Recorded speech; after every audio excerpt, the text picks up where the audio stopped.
Good morning, everyone. Thank you for coming to this talk. Thank you to those who are presented in the lecture room and to those who joined us online. Today we have Elisabeth Heremans. She is a PhD student in KU Leuven in Belgium, and she is going to present the results of her 3-month-long summer internship in the Audio and Acoustics Research Group, and her talk is titled Shining Light on the Learning Brain, Estimating Mental Workload in a Simulated Flight Task Using Optical f-NIRS Signals. Without further ado, Elisabeth, you have the floor. Thank you very much, Ivan, for that nice introduction. So I will jump right into my presentation because it was already introduced. This is the contents of the presentation very shortly. So first, let's explain what the words in the title mean, essentially. So we have workload estimation and f-NIRS, which are the two components of my project. Workload estimation means we want to measure the demands imposed by a task on an individual. Why would we want to measure this? Well, for example, in adaptive training, this could be useful because when a person is learning a task, you don't want to give them tasks that are way too easy so that they are not learning anything, but also you don't want to give them tasks that are way too hard so that they disengage from the tasks because they cannot follow or cope with it. So if you give tasks that are just difficult enough, then the learning speed of the individual is optimal. And one potential application for this is pilot training. So pilots are being trained in VR flight simulators that are quite expensive to run. So if we can accelerate the learning process of those pilots in these VR simulators, that would save a lot of money. So this is sort of a scheme of what this project is all about, a schematic. So we see a figure on the left with the pilots in the VR simulator. We capture some signals of this pilot, and what we want to do is estimate the workload based on those signals, so we get some sort of cognitive score. And this cognitive score could then inform an adaptive training system, which will then give tasks to this pilot that are of the optimal difficulty for them to learn at an optimal learning rate. And so in these VR simulators, how can we make the flight task more easy or difficult? For example, we can add mist. In this scenario, for example, the pilot cannot really see the surroundings, or we can add a lot of wind so that the plane is not as stable and they need to do a lot of work to keep it stable. So these are the scenarios that we're talking about, and these are essentially the experiments that we also did for this project. So Professor Dr. Gollard, a previous colleague, actually captured some data with f-NIRS for me to work on in a setup like this. So now f-NIRS. These are the types of signals or brain signals that I will be using in this project. So what is f-NIRS? It essentially measures blood oxygenation in the brain.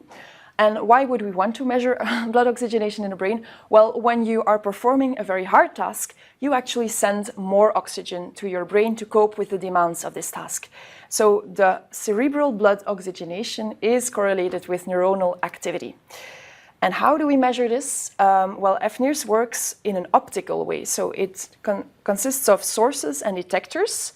The measurement system has sources and detectors. These sources send two wavelengths of light, and these are absorbed by the oxygenated and deoxygenated hemoglobin, and the rest of the light is scattered, and the detectors pick up some of that scattered light. And by actually measuring the scattered light, we know how much has been absorbed, and by sending two different wavelengths of light and having the oxygenated and the deoxygenated hemoglobin, which have different absorption spectra, we can estimate the concentration of both of those components in the blood. So this is how we measure blood oxygenation in the brain. What do these signals then look like? In an unfiltered manner, this is a very idealized scenario, but this is an f-NIRS signal here on top. which is unfiltered. And there are a couple of components in there, very low-frequent components, low-frequent components.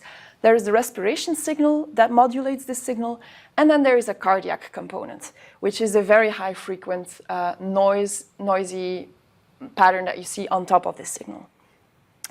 And so this f-NIRS signal contains both respiration and cardiac information.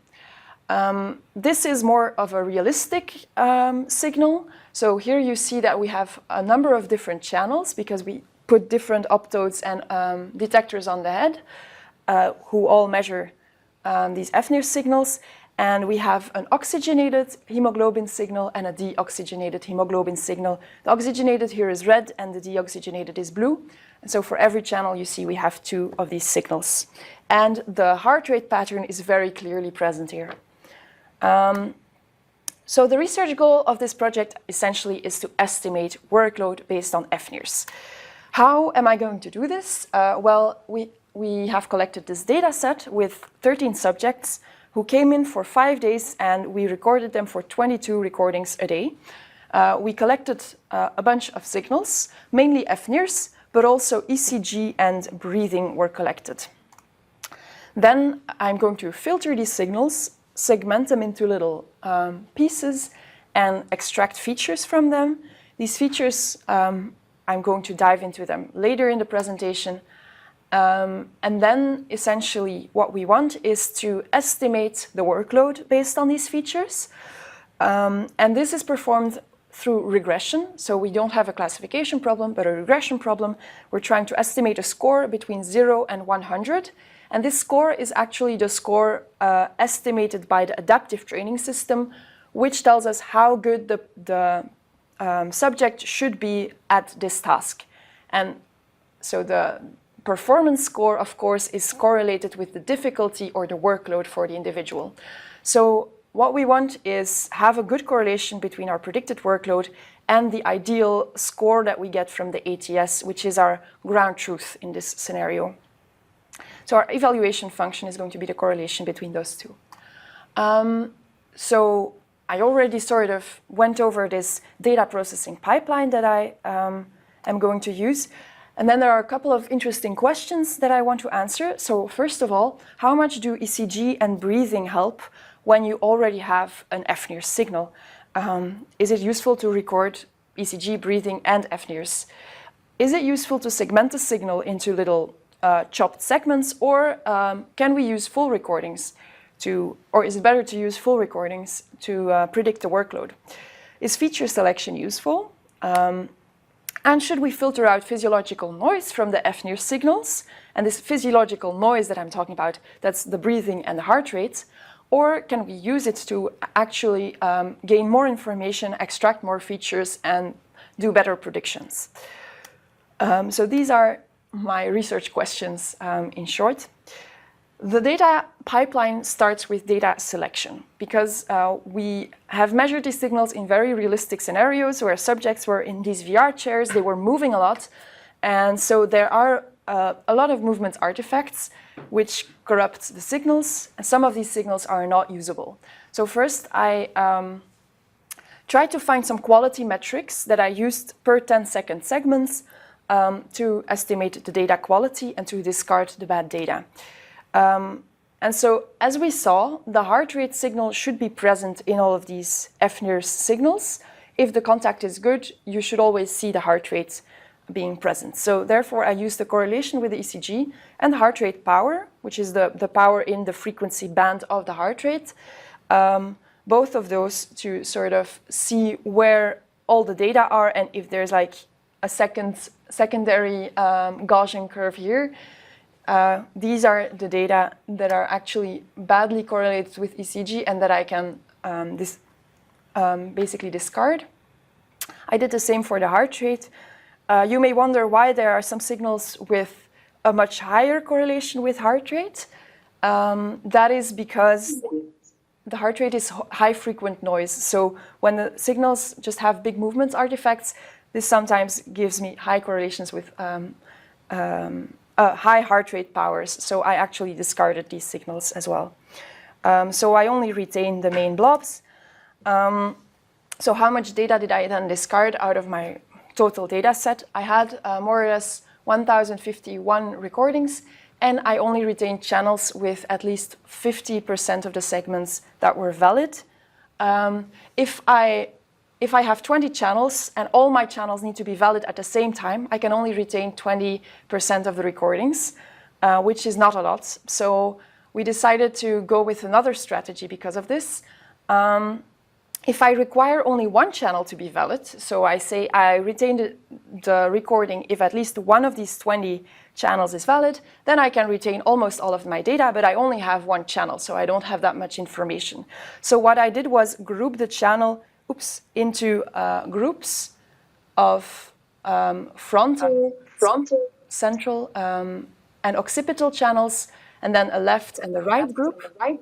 And I require... I think someone should mute their microphone, maybe? Okay, so I require at least one channel of each group to be valid, and that's how I retain 85% of the data and have 5 channels to do the feature extraction on. So then on to pre-processing. So we also need to process these signals in a way that makes it easier to extract the features. For the f-NIRS signals, I use different pre-processing strategies depending on the features that I extracted. But the ECG was filtered between 0.5 and 40 Hertz because that's where the heartbeats are very clearly visible. And the respiration is filtered between 0.1 and 0.5 Hertz because it's a very low frequency signal in that frequency range. And then, of course, I extracted the features. By the way, I didn't say this in the beginning, but if anyone has a question, feel free to interrupt me at any time. So then, after filtering these signals, we go on to feature extraction, which is the interesting part.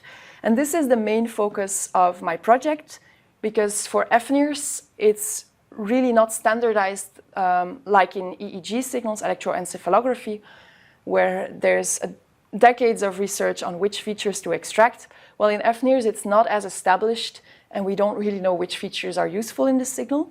So I had to do a lot of feature design in this project. But first, let's see for ECG and respiration. We extracted 2 basic features, so just the heart rate and heart rate variability, which should be related to stress or workload in an individual. And for respiration, we also looked at respiration rate and respiration variability. So those are the 2 other signals. And now for f-NIRS, here we extracted a whole array of features. So first, I focused on the low frequent part of the signal, which is the main part that everyone else has been focusing on so far in the literature. And I saw this in other papers, basically. So other people already established that these statistical features of the time domain signal of the f-NIRS HBO signal are useful, so we decided to extract them as well. So these are the basic statistical features. Then we can actually also get some information from correlations between the f-NIRS signals on the one hand and these other physiological signals on the other hand.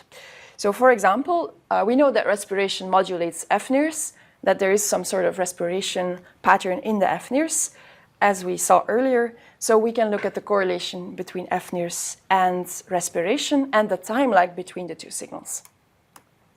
Then we have the same idea for ECG, of course, because ECG modulates the f-NIRS signals. We looked at the correlations and the time lags, as well as the heart rate power in f-NIRS. And then lastly, between the oxygenated and the deoxygenated f-NIRS signals, there are also correlations, so we also quantified those and extracted them. And then the next set of features is quite interesting. So this is some sort of synchronous detection feature or set of features where we're using heart rate to segment the HBO signal into little bits and then paste each little heart rate component or each little segment, segmented by heart rate. We paste them on top of each other to get some sort of average f-NIRS signal per heartbeat. Why do we do this? Well, as you can see here, the f-NIRS is sampled at a much lower frequency than the ECG. And so if we want to see, for example, the slope of every single bit here, we cannot extract it very reliably because we only have like 4 or 5 data points per heartbeat. But if we paste each of these heartbeat segments on top of each other, we can get a nice smooth signal and actually look at many features of how an average f-NIRS signal looks per heartbeat. So this is exactly what we did. We segment and we paste all these little segments on top of each other. And we get a nice and smooth, if we average this out, we get a nice and smooth f-NIRS signal, which shows very clearly that there is, for every heartbeat, there's a spike upwards in oxygenation,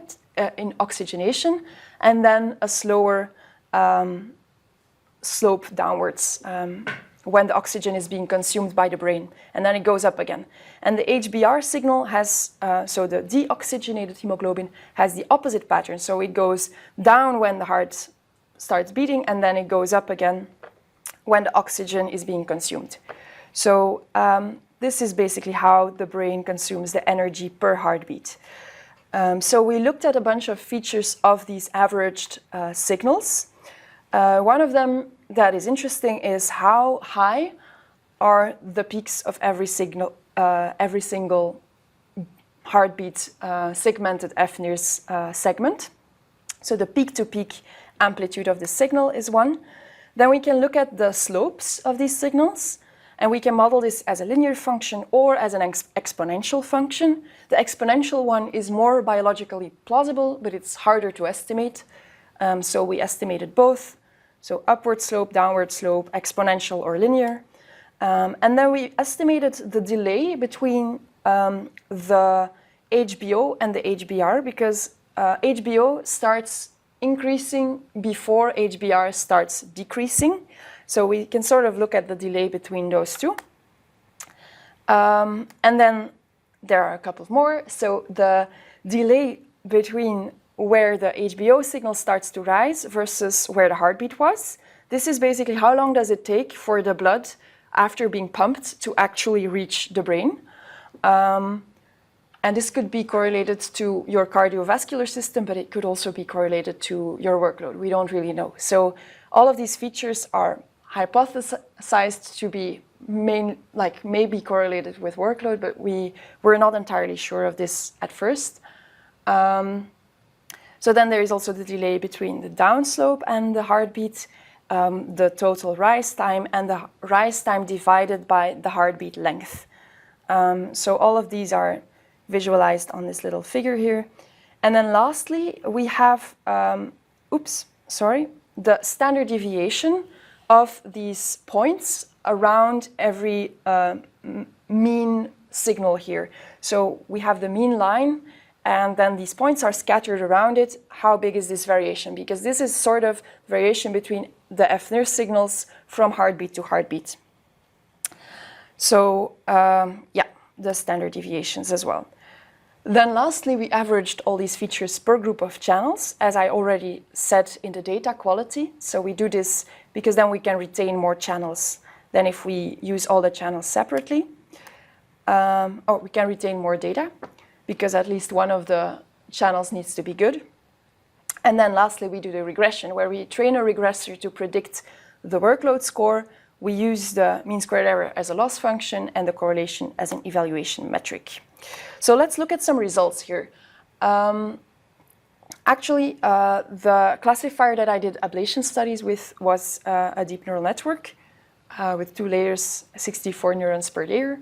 And I used the different modalities first, ablating each one of them to see which ones are the most important. So here you see with all features, we get a correlation score of 0.1. That is, by the way, very low. So we definitely want to bump this up a little bit. If we remove the heartbeat signal, then we actually get a better correlation score. So that means that the heartbeat is not very informative or not very good at predicting workload. If we remove the breathing, on the other hand, the correlation goes down to 0. So the breathing signal is very important. And the f-NIRS signal also is important because the correlation goes down when we remove it. So this is how to read these ablation studies. So breathing and f-NIRS proved important, heartbeat not so much. Then I also did ablations per electrode group. And here we saw that the frontal channels were actually by far the most important. And this is no wonder because your prefrontal cortex is here, so is in the frontal region. So if we measure the frontal region, clearly we pick up on much more about workload than if we measure in the back of the head where your visual cortex is actually. So that's where you're processing visual inputs. So these frontal channels proved sufficient and really the most important for workload estimation. And then my feature groups that I defined, I also tried every single feature group to see which are now the most important features, because these, most of these features are completely unexplored. And so the f-NIRS statistics, the ones that everyone has been using so far, proved really important, so that's a good sign. Then the correlation with the ECG was also really important. And the heart rate power was like medium, but the correlation between HBO and HBR was not interesting to look at, and the correlation with respiration, not interesting. Then when we look at the individual features of these statistics, only the kurtosis and the slope were discarded in the ablation studies, so all the rest are really informative. And when we look at the segmented f-NIRS features, so the ones where we paste all the f-NIRS segments on top of each other based on heart rate segments, we also see that a couple of them got discarded, but most of them are actually very informative. And these are completely new features unexplored in the literature, so we sort of found a bunch of f-NIRS features that everyone has been disregarding so far, but that are really predictive for workload. So that's quite nice. And then when we do these ablations and we only use the most informative features, we shall look at the results in a second. I evaluated this using a couple of different machine learning methods to make sure that everything is sort of stable. My deep neural network is 2 layers with 64 neurons per layer. And I also tried with an LSTM, where I extracted the features in segments. For all the other machine learning models, I extracted features over the whole recording. And I did a hyperparameter optimization for both DNN and LSTM. So here are the final correlation scores using the best f-NIRS features and then trying to fuse with the 2 other modalities. So the top layer is just f-NIRS with the best features. And we see that using the fully connected neural network, we get correlation scores about 30%, 0.32, which is much, much better than the 0.1 that we had earlier.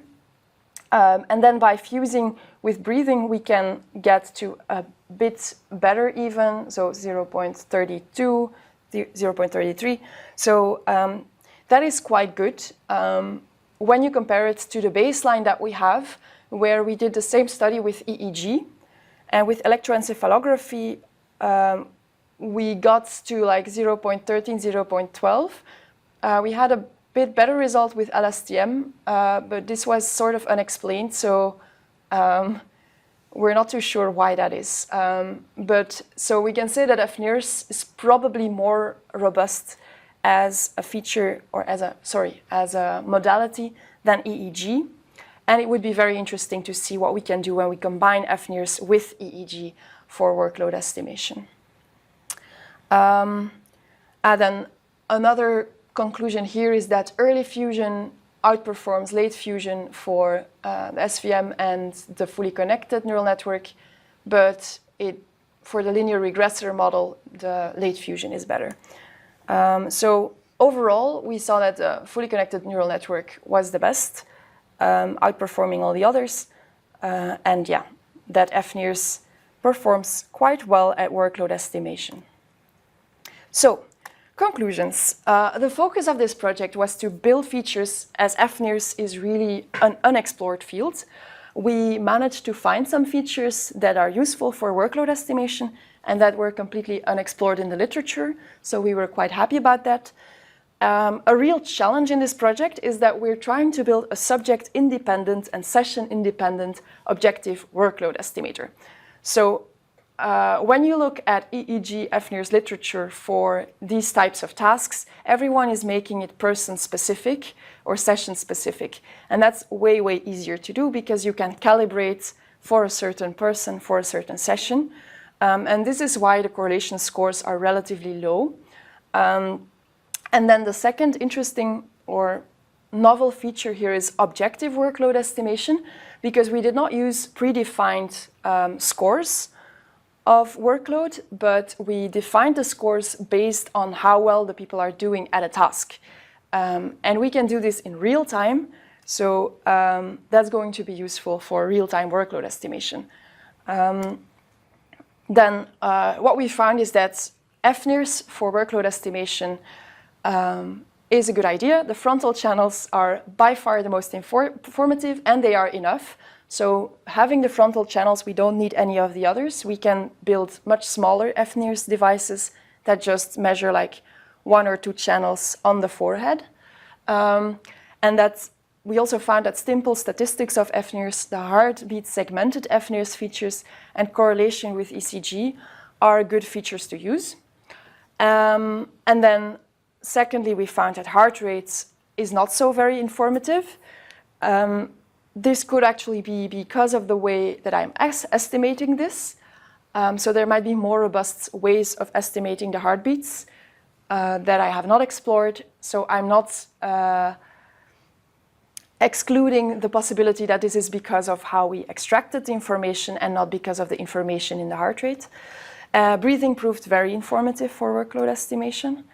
And ideas to improve this workload estimator in the future to get to more than 0.32 correlation is, first of all, different processing strategies for the ECG to get better heartbeat estimates, potentially, and then combining it with EEG and eye gaze trackers, which are quite easy because they're already integrated in these VR headsets. So we don't even need any extra equipment for that. We can just extract the eye gaze.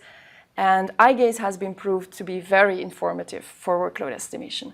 So we want to fuse more modalities next time to check how good we can get our system. And then another way to bump up the correlations would, of course, be to make it subject dependent.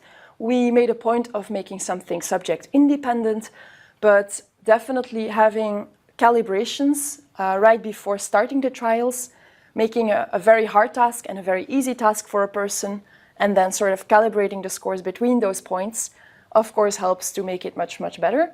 And then, so that's another idea to get better accuracies at the cost of some extra calibration efforts, of course. And then the last step, or the future goal of this whole project, is to integrate this system in pilot training and practice and have a real-time integrated workload estimation system. So that's hopefully also an avenue for future research. Thank you very much for your attention, and I will be happy to take all your questions. Thank you.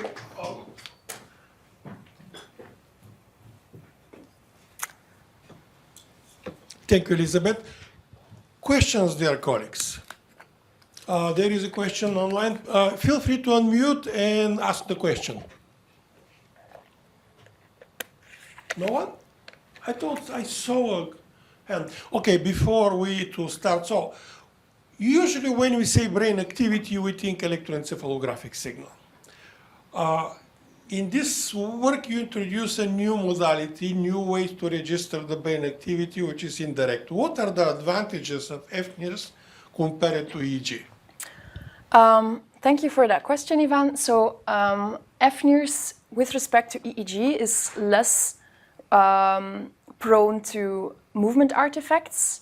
So EEG is an electrical signal, and as soon as the EEG electrodes move a little bit, there are huge artifacts or as soon as the contact is not really good.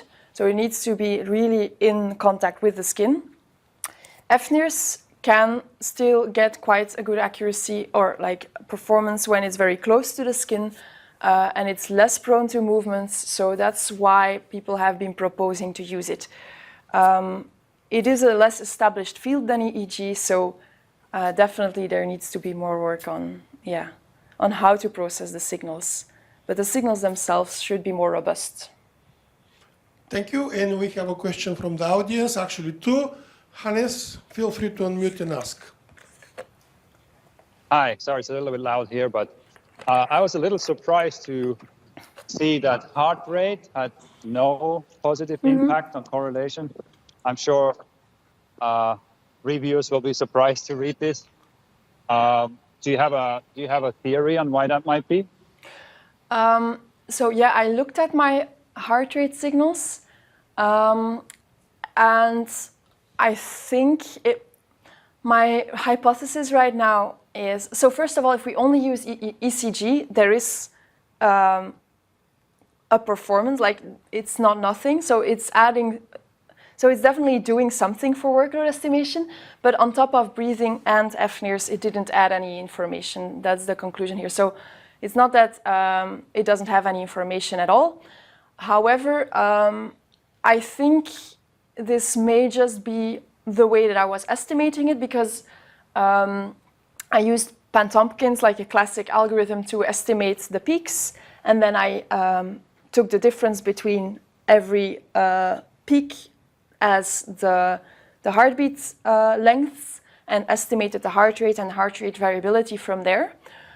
So that's a classical way of doing it, but as soon as you miss a peak, your heart rate variability goes up a lot. This way of estimating heart rate and heart rate variability is sort of prone to noise. As soon as there is an artifact, you miss a couple of heartbeats and the heart rate variability goes up.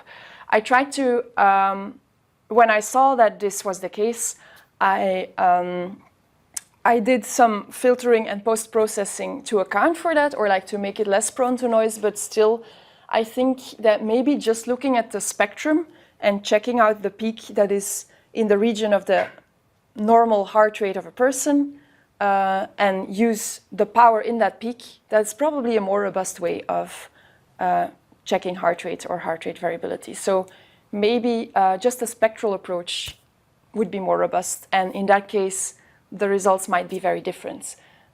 So that's my hypothesis here. Okay, But also, got it, thank you. Heart rate variability is integrated in that noise from which is, when you do the synchronous detection, you compute the standard deviation from the average and from the average line of f-NIRS, and that's also exactly the variability. Mm-hmm. We have another question online. Feel free to unmute and ask. Hi.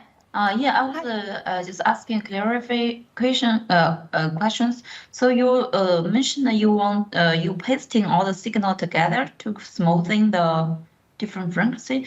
I am a little bit confused on that. Why we not separate different frequency windows and put them different feature together? Why we have to pasting them to make smoothing, and that wouldn't smoothing the how to say the I mean, like that possibly to remove some some of the curves which are not very significant, like those curves. I'm a little bit confused on that approach, why that was more predictable. I am not sure that I get the question entirely, but I will try to clarify why we did what we did there. Yeah. Basically, what we want is to estimate the slopes here. How long does it take for the f-NIRS signal to go up and down with every heartbeat?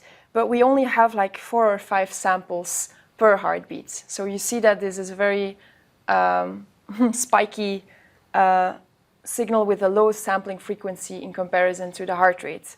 And so if we cut this into pieces based on every single heartbeat, and then we we have these little segments that we can then sort of shift to be all on the same axis. So I didn't really paste them on top of each other. I would say I shifted them all to be aligned. And then we literally get all these blue dots that you see, which shows a much smoother version of, you can see much more information in there. You can see exactly what the slope is of this fNIRS signal when the heartbeat happens. Then it starts going up in a very smooth manner because you have all these points and you can sort of average them to get a much better quality signal on a low time scale. So to get a better resolution at this time scale of the heartbeats, that's why we did this shifting. Does that make sense? Yeah. Thank you so much. Thank you. Questions? More questions? Questions from the audience? Questions online? Going once? Going twice? If there are no more questions, I would like to thank our speaker again. Thank you, Elisabeth. And thank you for all who attended this final presentation. Thank you very much.